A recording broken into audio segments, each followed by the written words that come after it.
உடல் எடையை கூட்ட இம்முறைக்கு நாம் பயன்படுத்துவது பருப்பு ஆகும். அதுவும் பாசிப்பருப்பு. பாசிப்பருப்பு சாதம் வாரம் 2 முறை தொடர்ந்து 6 மாதங்களுக்கு சாப்பிட வேண்டும். பாசிப்பருப்பு சாதம் தொடர்ந்து சாப்பிடும் பொழுது அதிலுள்ள சத்தானது நம்முடைய வயிற்றுக்கு மிகவும் நல்லது. இதனால் ஜீரண சக்தி நன்றாக வேலை செய்யும்.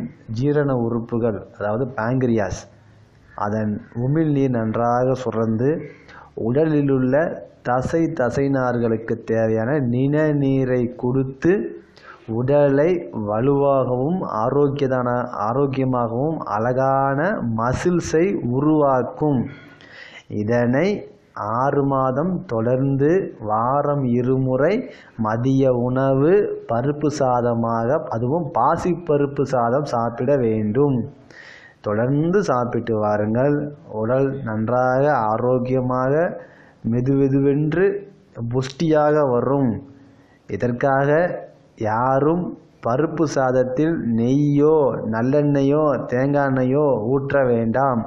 வெறும் பருப்பு தொக்கு செய்து வைத்துக்கொண்டு வெள்ளை சாதத்தில் போட்டு பிணைந்து நன்றாக சாப்பிட்டு அரை மணி நேரம் கழித்து அரை மணி நேரம் நன்றாக ஆழ்ந்த உறக்கம் உறங்க வேண்டும்.